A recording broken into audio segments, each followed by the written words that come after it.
During World War II, innovation wasn't just happening in weapons labs or aircraft factories. Some of the most remarkable breakthroughs came from something as ordinary as fabric. Textiles that quietly changed the course of field survival. Long before nylon tarps or synthetic rainflies became standard issue, Allied engineers developed a fabric so effective it outperformed nearly everything that came after. It was lighter than canvas, stronger under strain, and could repel water for years without a single chemical coating. Soldiers called it the miracle cloth. It wasn't born from luxury, but from pure necessity. Because in a world of rain-soaked trenches and swamp-ridden battlefields, the right fabric could mean the difference between life and death. When the war began, armies faced something industrial warfare had never prepared them for: constant exposure to the elements with no proper supply. The old canvas tents from World War I were heavy, stiff, and lost their waterproofing fast in tropical climates.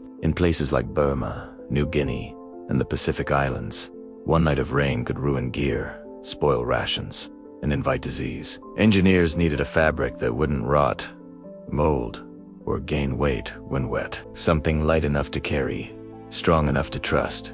So researchers in Britain and the United States turned to an unlikely source: Egyptian cotton and long staple flax. These natural fibers already had tight weaves and incredible tensile strength. But the real breakthrough came not from the material itself, but from what they did to it.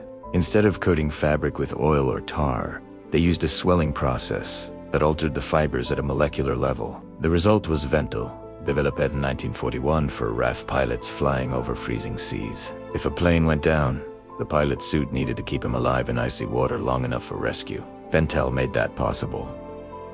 The fabric worked by tightening itself when wet. When dry, it breathed like ordinary cloth. But the moment moisture hit, the cotton fibers swelled and locked together, forming a watertight barrier.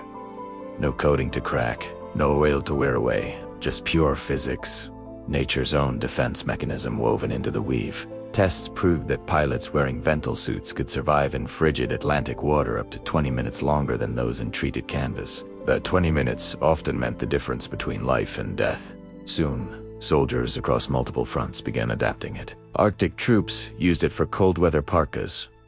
Desert regiments wore lighter versions as dust-proof outer shells. Commandos in the jungles used Ventil ponchos that doubled as stretchers and ground covers.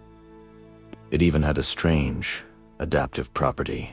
When it dried, it stiffened. But warmed by body heat, it softened again, moving like ordinary fabric. That made it invaluable in regions where soldiers shifted from rain to heat to freezing cold within a single day. By the late 1940s, Ventil had reached legendary status among those who wore it. Pilots preferred it over early nylon because it didn't melt or cling when exposed to flame. Arctic soldiers noted that ice never bonded to it like it did the synthetics or waxed canvas. It handled sub-zero cold without turning brittle, and it required no retreating for waterproofing. Even today, the same core fabric is used in jackets for polar explorers and serious bushcraft survivors. Quiet, durable, and tough.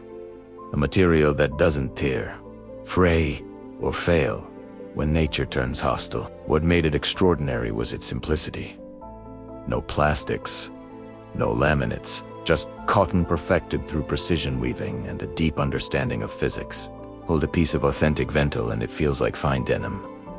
Yet its performance rivals modern shell gear. It proved that high technology doesn't always mean synthetic. Sometimes the best engineering comes from mastering what nature already provides, and remarkably, its principles can still be recreated today. Start with the densest cotton or linen you can find, around 300 to 400 threads per inch. Soak it in boiled linseed oil mixed with a touch of beeswax, about 10 parts oil to 1 part wax.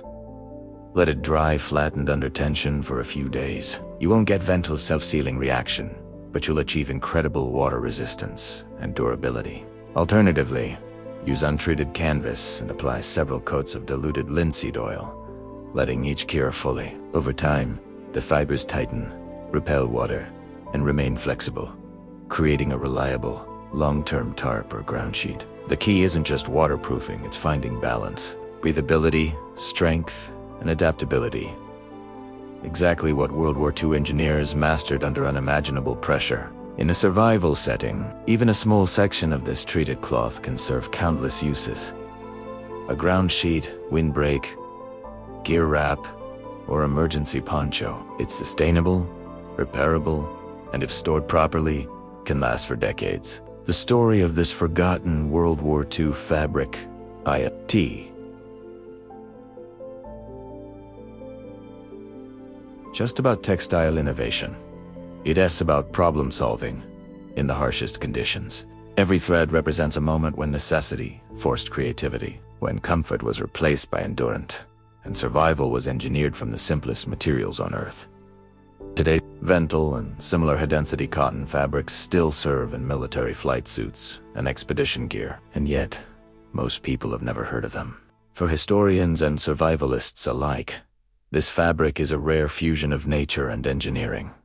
Proof that not every breakthrough is born in a lab. Sometimes, it's woven from patience, precision, and human grit. If you found this story fascinating, subscribe to In the Beginning and share it with others who appreciate the forgotten technologies that shaped how we survive. Because history's greatest lessons aren't always written in metal or fire.